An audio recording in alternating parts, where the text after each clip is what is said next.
All right, we are recording.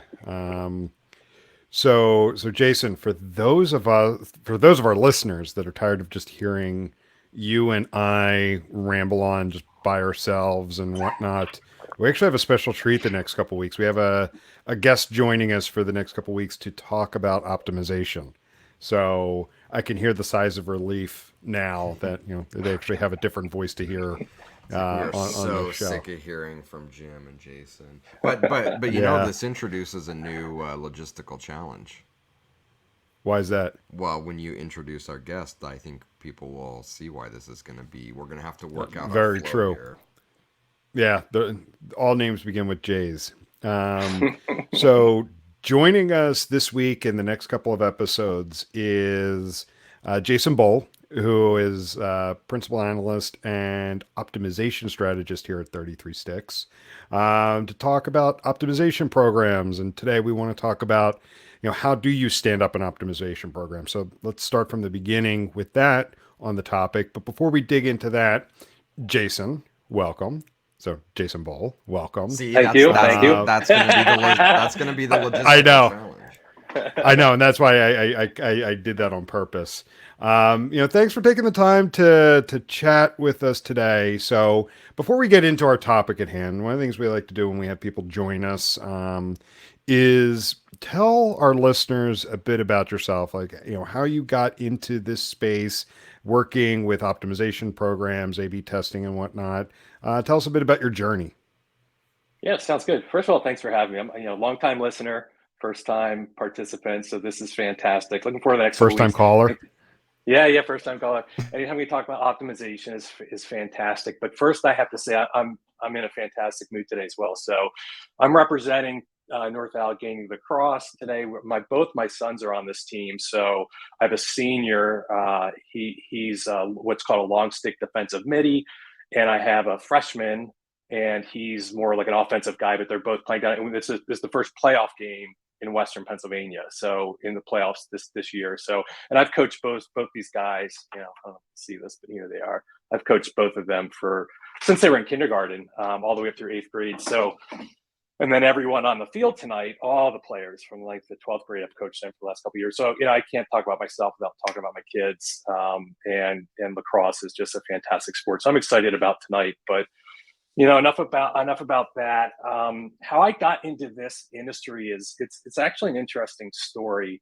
So I was a financial planner for about 8 or 10 years, and I kind of knew maybe halfway into that career that it wasn't for me. I wanted to give it a really good shot, but there were some things about it I just didn't like. It didn't sit with who I was as a person. So I was starting to make a transition out of that career path, and I ended up at Vanguard, the mutual fund companies. One of the biggest fund companies that's outside Philadelphia and Malvern, PA. I had a couple jobs there, but my last job there, I was offered the opportunity to be their first manager of web optimization.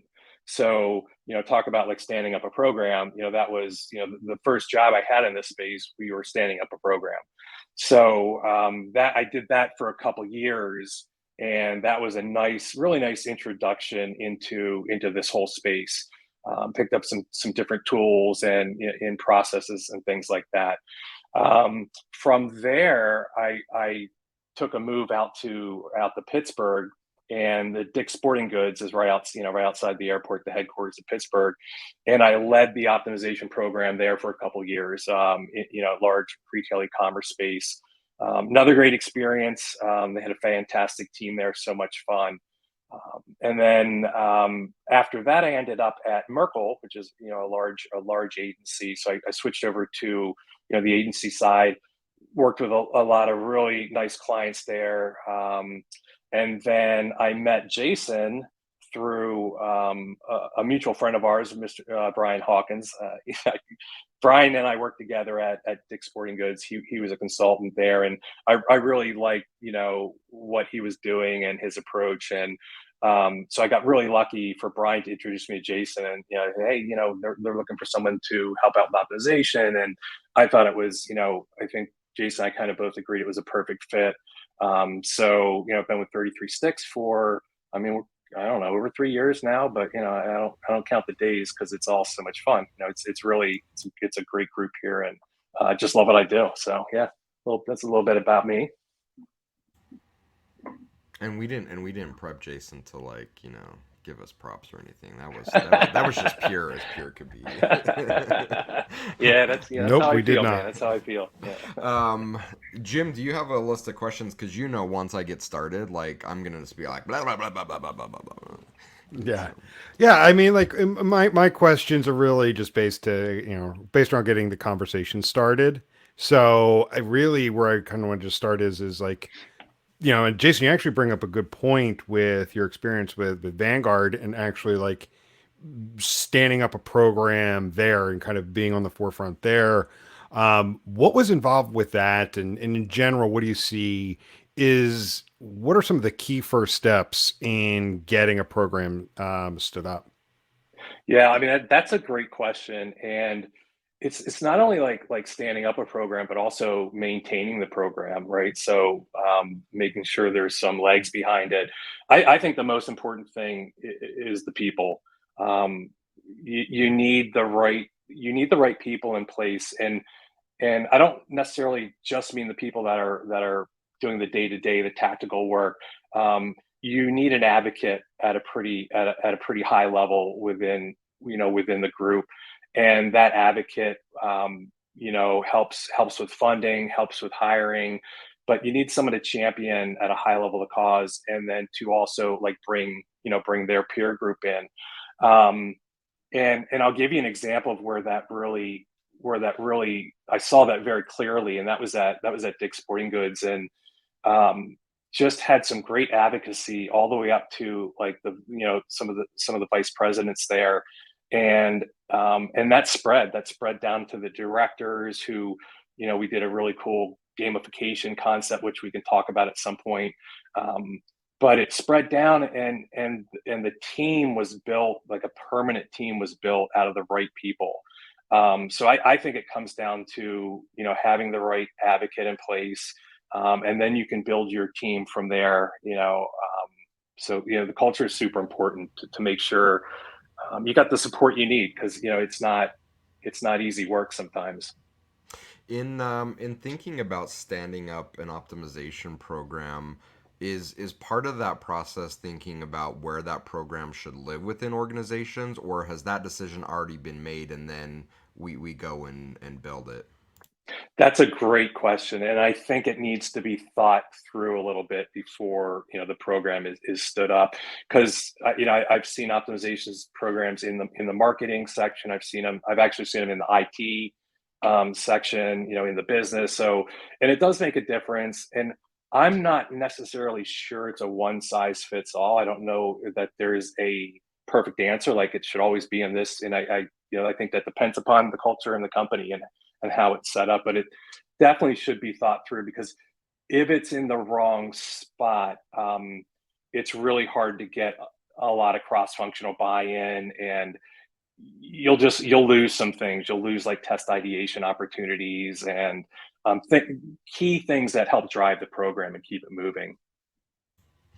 Um, in thinking about, so once you've kind of, well, let me go down that path a little bit, because I think it's one of the challenges we've seen with organizations over the years is that, yeah, I agree with you. I don't think there's a one size fits all.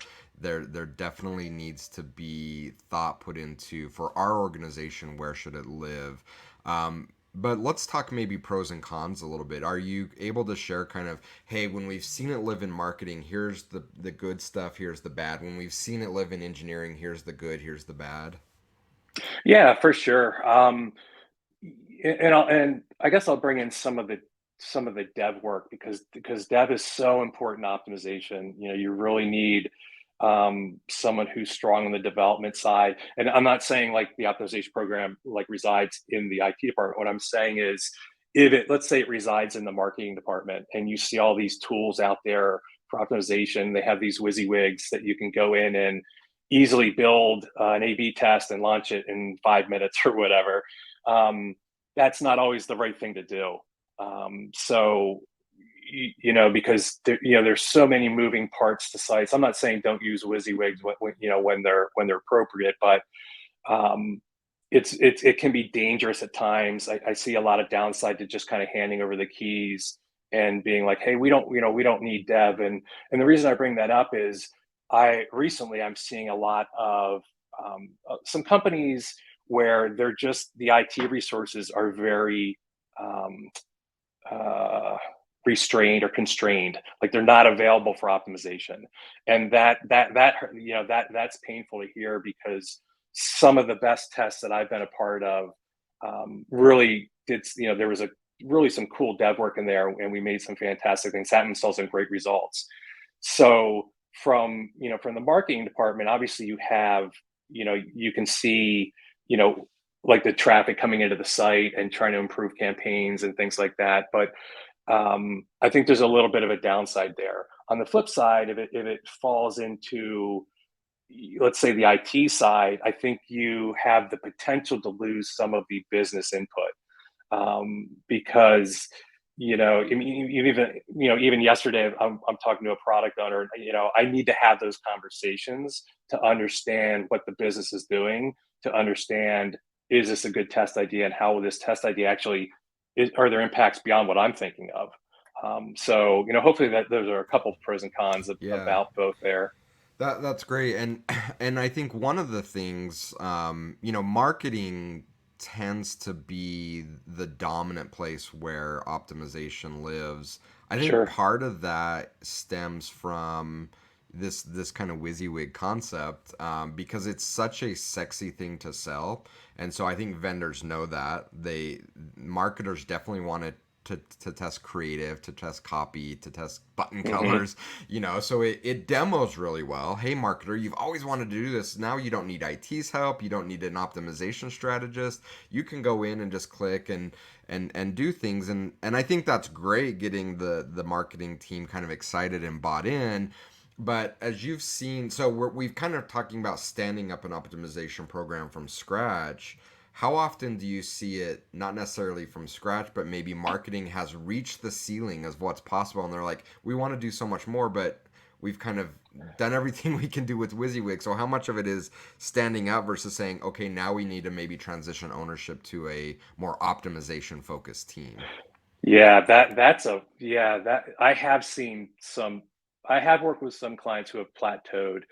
Um, and I think, one of the things I was just thinking of is, if you can demonstrate the value of the program, and what I mean by that is, we're standing one up, but you could even use like a case study. But if you can benefit, like, you can run an A/B test and project out the annual impact.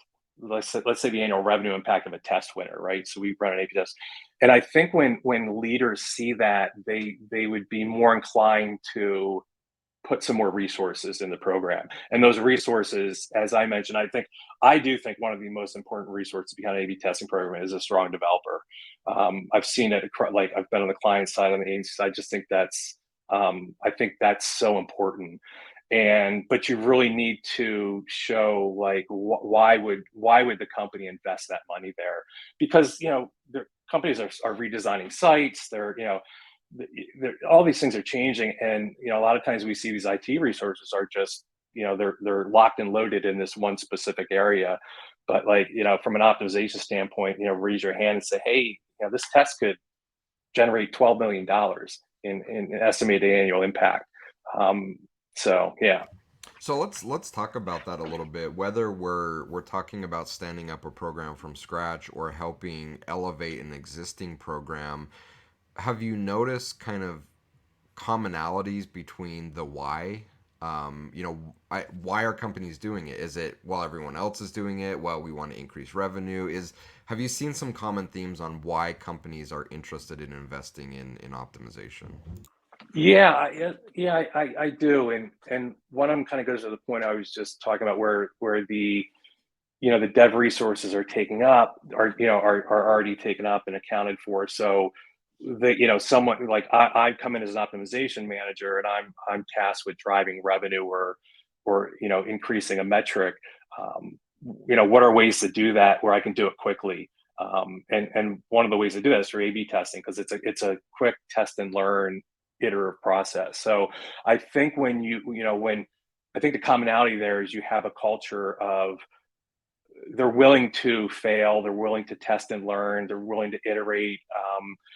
Just this innovative, experiential culture where they want to take some risks, but they know they need to make an impact, but they just don't know exactly how to get there. So a lot of times this test and learn is awesome, and it some of this comes from usability studies, right? We don't always talk about usability studies, but you have a company that has a nice usability program set up, and those findings can also drive into a testing program. So I'd say from talking about like how to start up an optimization program, if there's a usability team in place already, that's a great thing to kind of pivot off of and take those findings and help drive an optimization program there. Yeah, I think that's such a great insight, and I'm glad you brought up this kind of learn aspect of it, and that in optimization we kind of have this promise of quote being closer to revenue, which from a often analytics is seen as a cost center. So anytime we can say, well, we're influencing revenue, that's a good thing, but Mm-hmm. at the risk of if our tests aren't wildly successful in increasing revenue, is the optimization program a failure? I think we're on the same page that there's so much value to it. How do you talk with clients around, I guess, setting the intentionality that every test isn't going to be a winner? If it was, we don't need to test it. We're just going to deploy what we know is going to work.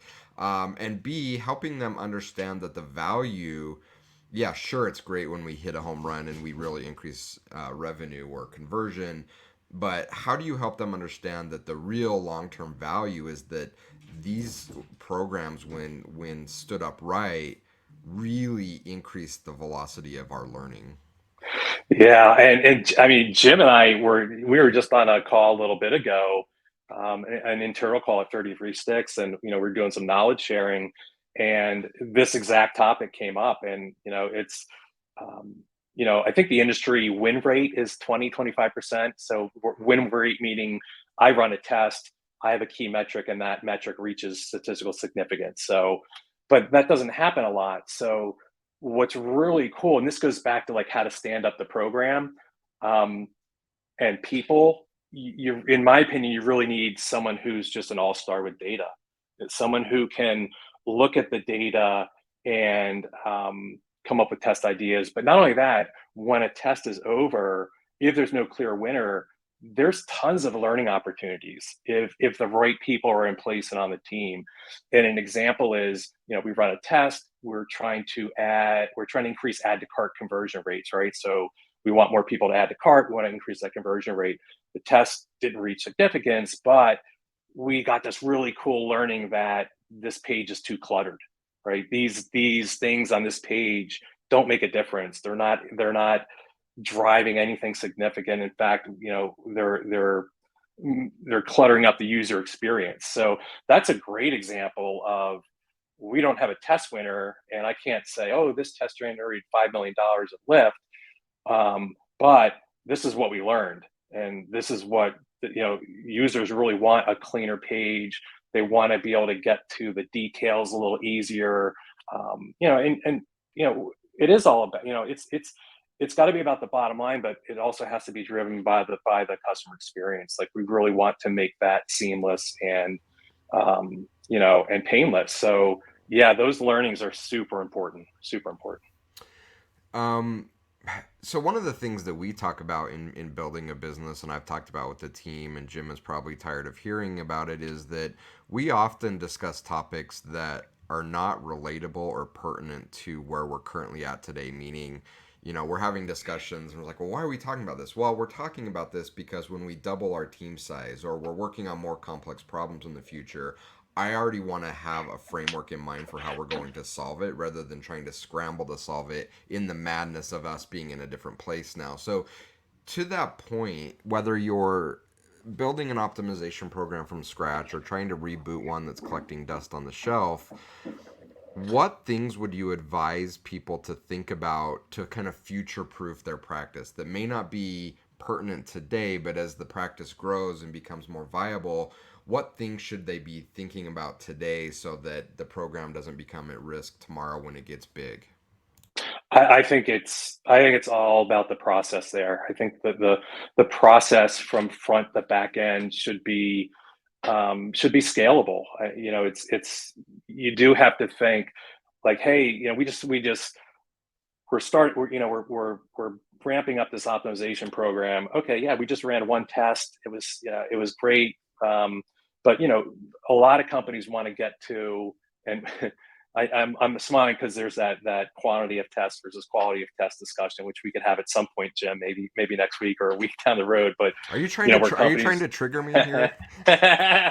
no, I'm not. Do But it might it. be a good Push him. Push him on it. but it might be a great discussion, you know, because um, you got to have the process in place so that when you know when you want to get to a higher level of velocity in your program, it can be easily done. And not only that, you know, people come and go. So, you know, employees come and go, they find other opportunities, things change, business models change, organizations restructure. So you really need that process front to back end. And you know, the process typically starts with the data and goes all the way through how do you ideate a test idea, how do you build out a test brief, how do you get the development team and design team involved, how do you QA the test, and how do you read out the results, and what do you do at the end? Like, you know, how do you implement a winner, or how do you iterate on a test? So if that process is thought out and documented, that to me is really how you get some sustainability behind a program. Yeah, I think you're spot on. I mean, putting in the kind of guardrails and governance and just how we do things, it seems so unnecessary when it's so new, you know. But if we delay that to the future, when now all of a sudden we have all this velocity of testing and people asking for stuff, it's so hard to put the, you know, pump the brakes and say, wait a minute, we need to put some structure around how we do things. It's Yeah. so much easier to put that in place up front. Okay, so let's role play a little bit. You've just been promoted to VP of Marketing Analytics, and the CMO has asked you to build out an optimization team. Who do you hire? What roles do you look to fill, and do those roles need to report up into you, or will there be kind of some dotted lines to other teams that you'll have to kind of facilitate some part-time team members that may not report to you but may be important to what you're building out? Yeah, I mean, I'd go in with like the pie in the sky ideal plan. I mean, the first person I would look for is someone who um, has the analytics background, some optimization background, where they can actually manage the program. I would look for someone that has got some process experience. I think that's key. I know in my Vanguard days, I did a rotation through our Six Sigma shop there, which really taught me about process and, you know, and waste and all that stuff. So you do need someone who can not only lead the program but also articulate the results and the progress to senior leadership in those key meetings like throughout the year. So you know, an optimization manager, getting a really good one in there is key. And so from there, I would start to build out, like, you know, the actual where the work gets done. And I would look for a strong data analyst, whether it's someone inside the company that has shown that they can really dig into the data, generate insights, think about things differently, um, or maybe you hire from outside and get it, you know, just get someone new in there who's got a different perspective or coming from a different industry. Like I mentioned before, you need a developer. That's just my opinion. You could start the program, you know, in the market department using the WYSIWYG, but you're not going to get that far because those test ideas can only be so complex. Like, you know, they're going to be pretty simple ideas, and you might be able to move the needle a little bit, but you need someone in there who really understands the site.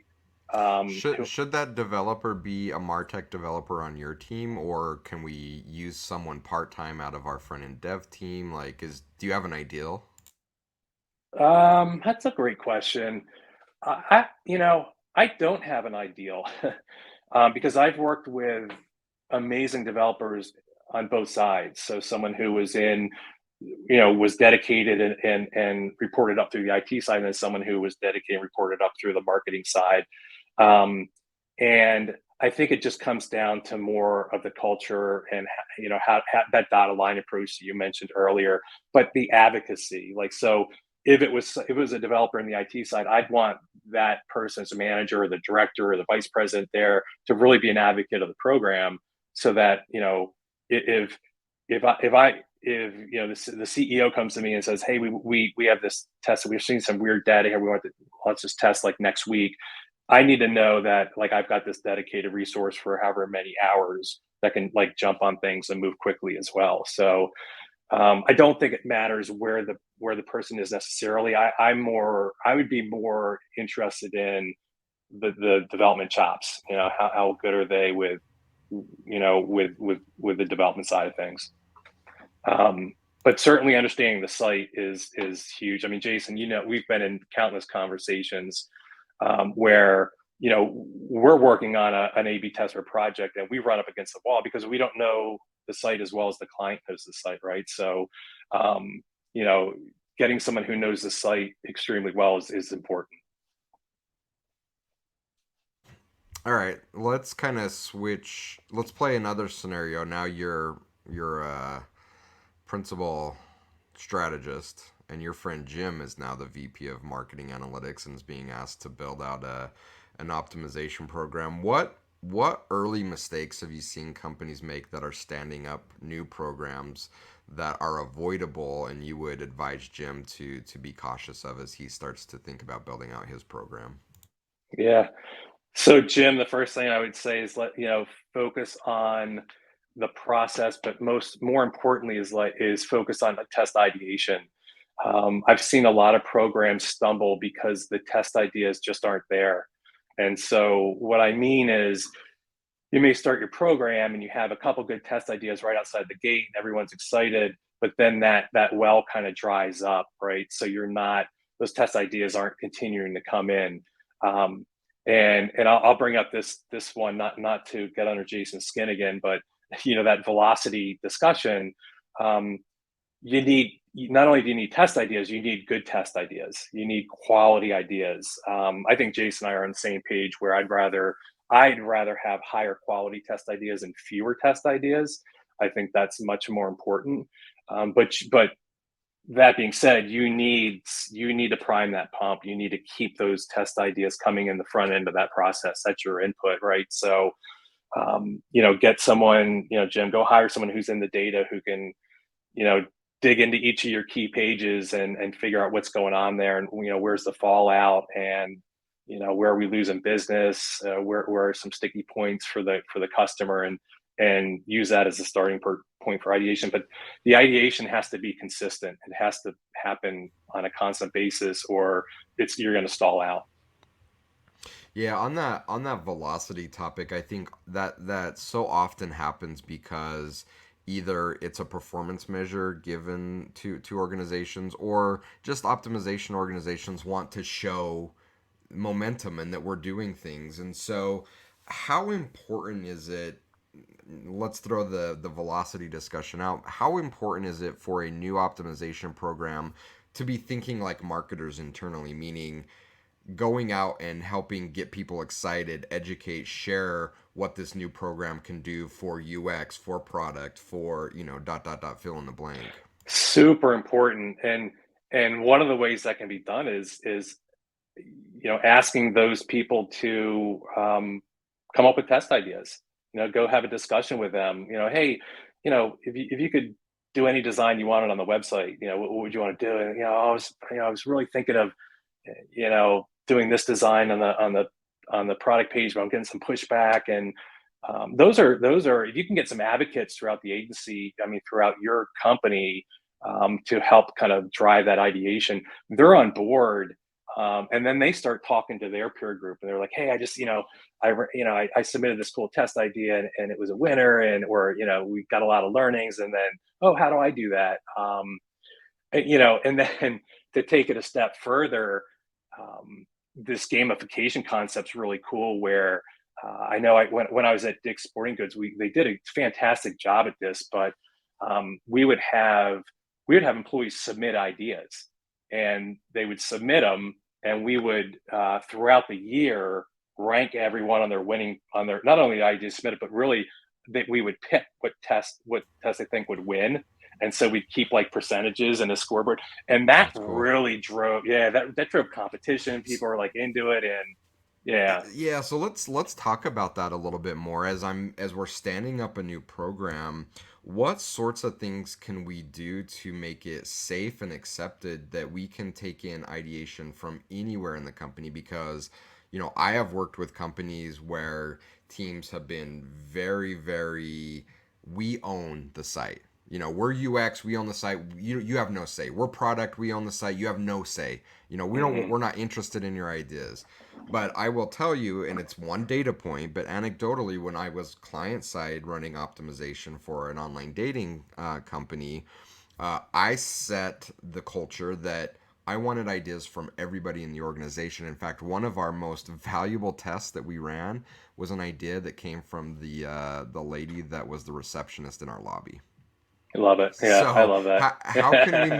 how can we make it safe and open and kind of take away these ownership barriers that only UX or only product can have ideas about our digital properties? And how can you create an environment where everyone should be interested and can participate in that process? Yeah, I mean, I've seen a top-down approach to that. It didn't work too well. So I think it's a grassroots effort. I think you have to, one idea is you could hold an office hours session, every month, and invite different teams to stop in, and or even do it online. Have a Zoom meeting once every other week and invite different areas to the meeting, and go over test ideas or just have discussions. But I understand your point, and it is tough sometimes when site ownership, when those kind of walls are put up, and that I think part of that also goes back to this advocacy, which I'll just kind of stress again. It's hard to keep an optimization program running successfully if it's not advocated at high levels. And there's, in my opinion, there's a responsibility for the vice presidents, the senior vice presidents, to say, all right, my team, this is something that's important. I'm going to support you guys. Who's interested in this? How can we get some ideas? But that support has to be there. Or to your point, Jason, the walls are going to go up, and it's not going to be any good. So, an office hours is a good idea. Brown bag, doing like an online idea submission is pretty cool. So, you just build it into your SharePoint site or wherever, and have people submit ideas. That's pretty safe. And it only takes a couple ideas and a couple like nice tests to really start spreading the word and getting more people involved. So I have two follow-ups, and oh yes, your dog is in the background too. Oh, mine? Yeah, just walk past the door. Oh, he did. Yeah. Yeah. As I'm like letting mine go in and out, and I'm I surprised got she's not like barking like crazy. So. I got the little one in his crate because he would, Frankie is my little one. He'd bark like crazy. Finn's the big one. He just attacks the window. He doesn't bark as much. He just He's like, attack like, "Arr!" yeah. Have you seen? Okay, I'm gonna come back, but have you seen the Instagram reel where the dog's looking out the window and the owner's like, "Is this what we do all day? What do we do? What do we do? We look out the window." Have you seen that one? I have. Yeah, It's so funny. yeah. It's like, what? We hate that guy. Get out of our yard. Yeah, if we knew what dogs So were much thinking, fun. what they could say, yeah. All right, so let me see if I can remember my two follow-up questions. So you mentioned something about the importance of establishing top-level sponsorship of your program. So if I'm a newly hired director of optimization and that doesn't exist, or maybe I should be asking that during the interview process, what do we do if like I am at the top and no one else is advocating for the program, but I'm not high enough in the organization to get all of these teams to work together? That seems like a recipe for disaster. How do I fix that? Sure. Yeah. Not sure I have a great answer to that. I mean, to me, the only place to go is up with that. Like, I would just have a frank discussion, with my manager, whether it's the vice president or, who it is. And I would go in, I would go in with a solution in hand, with a framework in hand, say, hey, I need more support. Here's the benefit right here. If we can get this thing fully cooking, here's the benefit. Like we can, there's so much to, there really is. Like people think of A/B testing or optimization or personalization. There's so much more to it when you really get deep into it and get the craft and the art down. Just things that we just don't think about. So the more knowledgeable you are of what can actually be done, that's really the tool you would need to try to upsell that a little bit and get some more, some more momentum. And there's tons of use cases out there in the industry. It'd be easy to look some up, and this is what someone's doing with an optimization program. Go talk to some other companies, right? Go, reach out to somebody on LinkedIn, or go to a conference and get some tools in your belt there. And as a slight tangent here, you brought up an incredibly valuable piece of career wisdom, and I don't know if you meant to or not, but as a leader, I love for people to come to me with problems. It drains me of all my energy for people to come to me with problems and say, now you go fix it. I love for people to come to me with creativity, with thought, and saying, okay, I've thought about this. Like, here's what I can do different, or here's what I need help with, or here's what I Hmm. propose. And it may not be the ultimate answer, but coming with solutions and creativity is such a good feeling, and it is such a powerful piece of career wisdom to add to people, that if you're just coming with problems and not proposing solutions, you're going to be limited in your career growth. If you come with solutions, sky's the limit. Yeah, for sure. And I really liked your point about it. It may not be the ultimate solution, but it would certainly open up some great discussions, For right? sure. And as Yeah. you get one or two minds together, it's usually better than one mind, right? So, Jim, you're the vice president. We're trying to get this program around, and here's a solution. But hey, did we think of this? Because we all have different experiences and backgrounds. So yeah, could lead to some really good discussions. Yeah. So I want to go back to one other point, and then I want to make sure that Jim is keeping us honest on staying within in topic here, because I know we have future episodes that we want to uncover some things on. But you mentioned kind of this idea, and you mentioned the gamification at Dick's and other ways to go about it. Um, what sorts of things would you do if it's a new program to get people excited? Like, how do you start something like building a gamification or creating an environment where people can discuss testing ideas? Like, what sorts of things would you do to kind of help create that momentum very early on in your tenure? I would go. I mean, it sounds simple, but I would just go and have as many conversations as I could have. I would, I would break it down back down to the people topic we were talking about earlier, because you don't, you really only need a couple advocates in the beginning. But you definitely need some advocates, and you need them throughout the organization. So, whether you're down at the cafeteria during lunch, just talk to some people in different groups. Go to some other staff meetings outside your specific group, and see what they're talking about, and ask for 5 or 10 minutes of their time on their agenda. And say, hey, we're setting up this optimization program. We're super excited. This is what it's about. This is how you can benefit. But we need some help. Ask for help. I do find people want to help. I know we're busy at work, and people, we're asking a lot from people these days. But I also think people want to help, and they want to add value. So don't be afraid to ask for that help. Whether it's a staff meeting or just a one-on-one conversation.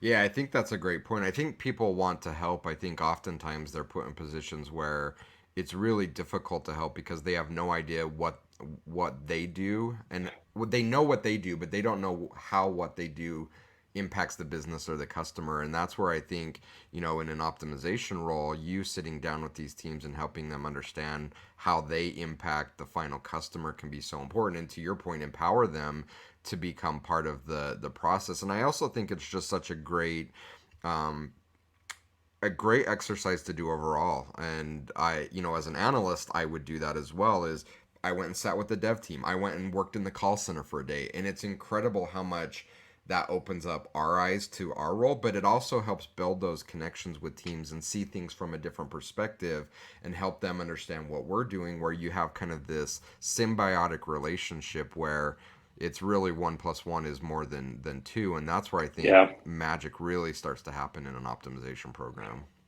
Yeah, I totally agree. Yeah, it's exciting, and people, I think a lot of times they don't really, they, people are their heads down with their job, but they don't really know like what we could do with these tools. Like I'd say most, a lot of people in organizations, they don't know, oh, like really we can do that? We can test that? Like we have the ability to change this on the site or move this over here and or test this flow or take a step out of the checkout process and test that. Oh yeah. So there's just to your point, the more they know, the more that their minds will open up to different ideas and creative solutions. Yeah, totally. Jim, are we checking the boxes on all the key points that you wanted us to cover in this session? We are, and we haven't strayed too much into the next topic. To like, as we started, Jason's going to be joining us for a couple weeks now to talk about this.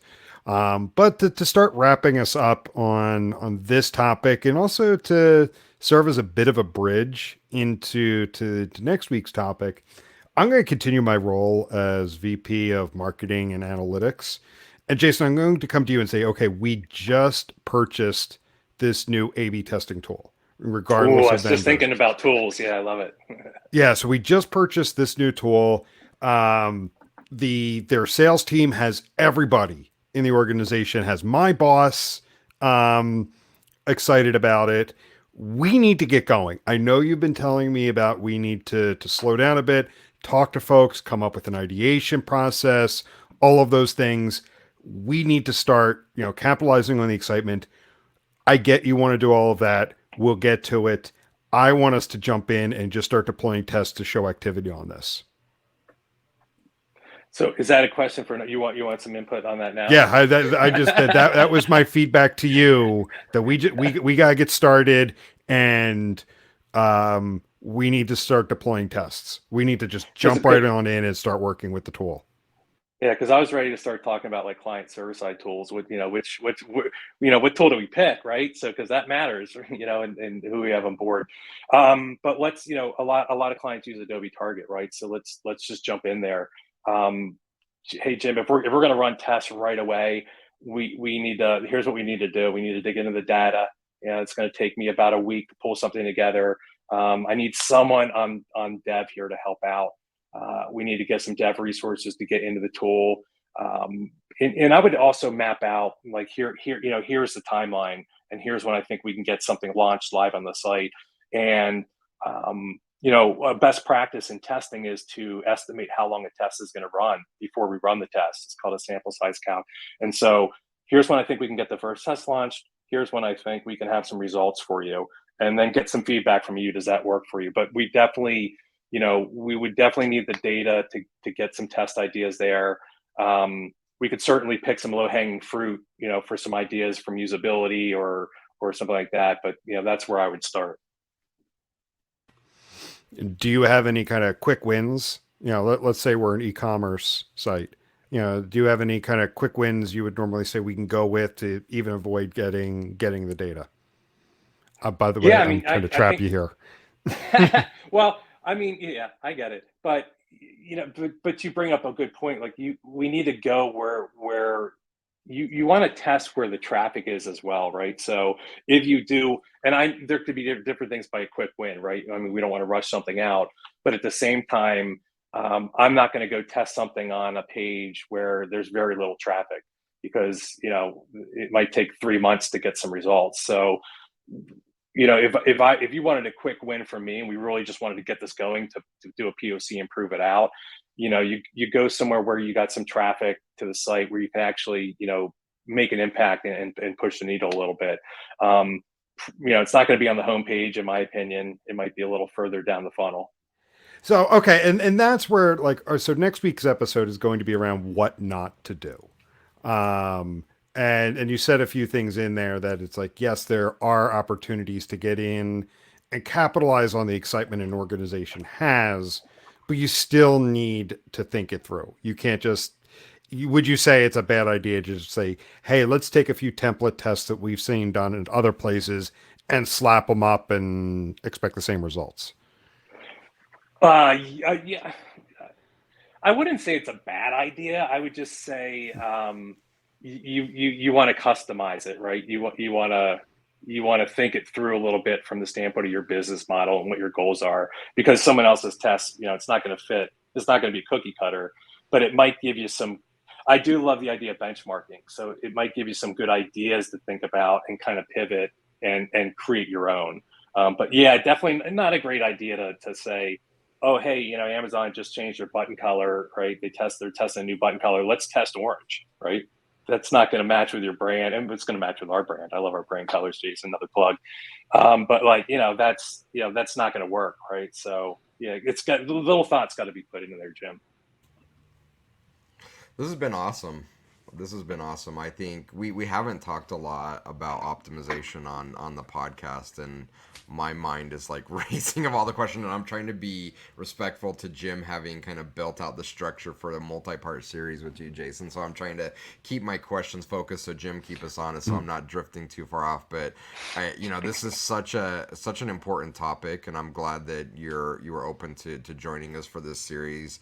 Our clients, this is an incredibly important topic, but just the world, like, our listeners, I think whether they're in a optimization role or not, it impacts everybody, every role. And so definitely appreciate you being willing to share some of your wisdom, because I think it's going to hit hard with our listeners. Yeah, awesome. As you know, I love talking about this stuff. So, this is great. I'm just happy to be here. Yeah. Awesome. And I think that these episodes are going to hit home with multiple audiences, whether that's a VP who's trying to stand up a program, the strategist who's actually running the program, or even those that are, all puns intended, tangentially related, like Jason, you were talking about, like development folks, marketing folks, other people that aren't necessarily involved, but could have some kind of say. Yeah, and you might, someone might hear this, at a different level in the company, and be like, oh, I'd love to start an optimization. It might be a designer, or it might be a developer. Like, I'd love to start an optimization program at this company. How do I do it? So yeah, any level. You're right, Jim. Different. Yeah, absolutely agree. Cool. Well, thank you much for making the time today. Let's go ahead and wrap up there for this week. As I teased, next week we're going to continue this theme, and we're going to talk about what not to do. Well, today we were talking about the things to do in standing up an optimization program. We're going to talk about the things not to do with an optimization program. Yeah, will be. Yeah. Looking forward to it. A very valuable discussion, and crazy enough, and I didn't even think about it, it was my post on LinkedIn this morning that I talked about how we often talk about everything that we should do. We often forget it's just as important to talk about the things that we shouldn't be doing or we won't do. So anyway, the universe kind of colliding there. It's super important discussion. Yep. Sometimes the universe just gives you one. It does. It does. Awesome. Well, thanks a lot, guys. Let's go ahead and wrap up there, and we'll talk to everyone later. See you. All right. Thank you. See ya. Bye. See ya.